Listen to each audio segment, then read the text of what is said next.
Hello, my name is Anita Algiene, and I'm going to talk to you today about the basics of buttercream piping tips. So just generally, a piping tip is a metal. I prefer metal. You can go to the grocery store and get some plastic variations of these, but a metal cone-shaped nozzle that fits on the end of a decorating tube. And as the icing is squeezed through the tube, it creates a pattern unique to the shape of the nozzle. And there's several different types, and it's sometimes intimidating. You'll see all these different shapes and just wonder what it does. But generally, I want to focus on these here. These are the tips that you will find most often. We have several drop flower tips. They're characterized by, it does actually look like a flower where it has a metal piece in the middle that keeps an opening open when you push the icing through to keep a center. And you can always come back by and drop a center into these little flowers. The next is we have a rose or a petal tip. There's several different sizes. Those come as small. It starts at 101 and the largest is a 104. You could use those for roses, ruffles, sweet pea flowers.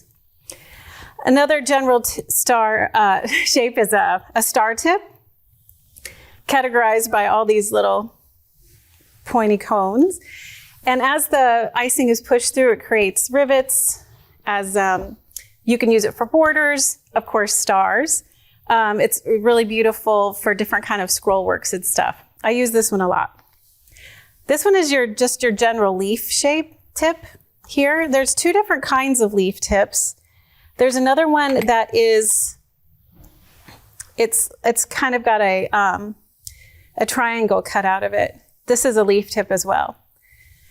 This one here has a little indentation that when it's pushed through, the leaf will create a center vein, where this one with the triangle does not do that. We also have several sizes of just a round tip that is really great for writing, any cursive work, also scroll work, anything that just has a straight line to it. Then there's several variations of this one. This is a large star tip.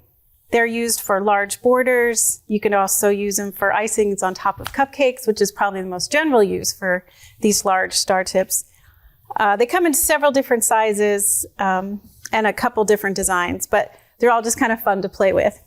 And then finally, you'll probably use this one more often as a grass tip. As you can see, it's characterized by a bunch of little circles that create, you can push the icing out harder and make the grass longer, or make shorter bursts of pressure and get some stippling effect. So those are just the basics. You can also use tips for other reasons, and you can be as creative as possible, but I've used them for patterning fondant. I've also cut tiny little holes. Sometimes you don't have cutters that are small enough. If you've rolled out a piece of fondant, you can cut a hole with the tips of your, with the tip, and it creates a lot smaller circle than any other set of cutters. Also, if you invest in buying a whole set, it's really nice. You can keep it nice and organized. It does come also with a rose nail. So that's a basic overview of the tips.